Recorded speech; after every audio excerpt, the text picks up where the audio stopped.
The Kirtland girls get a late first-half strike from Lydia Roden on a free kick, and that is the difference in a 1-0 win over Archbold on Tuesday night in a Division III state semifinal out in Sandusky.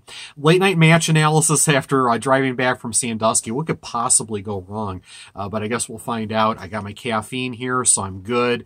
I'll probably be up until Thursday because of the caffeine, but I guess that's my problem and not yours. But as far as the way the match played out, the tactical execution from Kirtland could not have been better in this match, from the most minute detail all the way to the blatantly obvious stuff. Obviously, the most blatantly obvious thing is when the wind is whipping around and is a match dictator to the extent that it was here, just whipping around and making anything difficult if you're going against the wind or even if you're going with the wind, really. Playing any sort of chip service or long service into space in the offensive third, quite frankly, is just stupid. No way around it. Kirtland wasn't playing that way from the start of the match. They knew and they emphasized keeping service on the ground.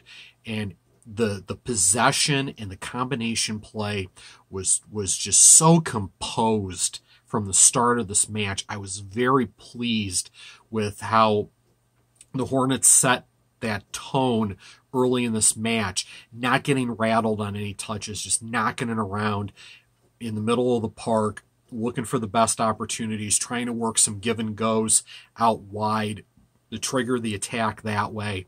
All the way around, that set a nice tone from the start of this match. But at the same time, with how tenacious it was in midfield and how tight it was in the back, and Archbold was really condensing those numbers in the middle of their defensive third there, especially when Kirtland attackers were going on runs. You just got the feeling that this was going to be a 1-0 match. It was going to come down to a set piece, or it was going to be something very special in the natural flow of attack.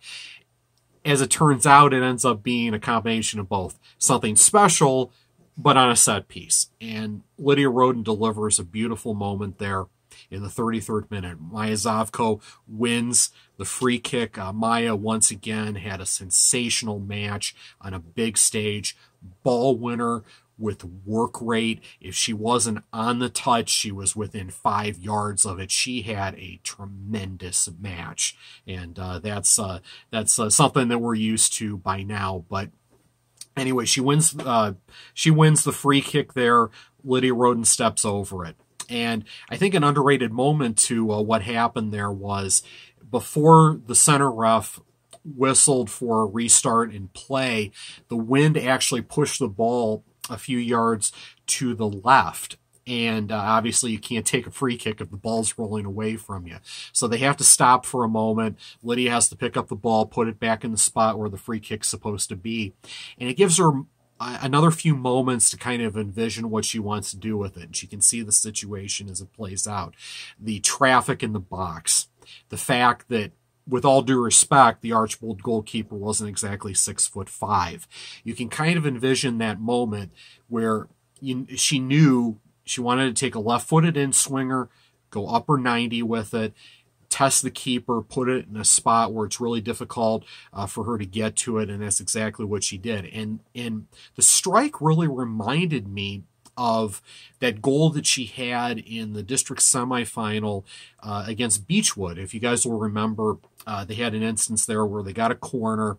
Maya played a short corner to Lydia. Lydia took a touch and then delivered a beautiful lefty strike from distance. It was almost from the same spot and almost kind of the same idea pretty much. It was a nice piece of business. She did exactly what she needed to do with it. Did the wind help? Of course it did. But it was a nicely judged strike from Lydia to make it work. And I'm very happy for her, obviously.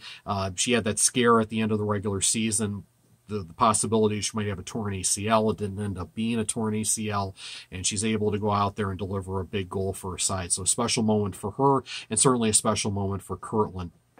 And that defensive third play was rock solid, led by Emily Ungrady. I thought Amber Urich had a nice match. That whole back line did well. Corinne Aquila had a couple of nice saves, had a tidy stop there late to keep it a 1-0 match. Just good work all the way around there. Like Ed said after the match, all 10 girls really contributed in the defensive third, but that back line played very, very well. Archbold was trying to utilize width to a certain extent with their combination play. Obviously, they couldn't play through the air either, and they realized that, but I thought Kirtland really dug in there and did well. So it was one of those matches that, as I wrote in my match story, it required a moment of ambition, a special moment, and Lydia Roden was able to deliver it there. And we've talked about it before, but it's worth noting again, that state final run that the Hornets went on a year ago, no moment is too big for them at this point because they've been through it and they know what it takes to get there.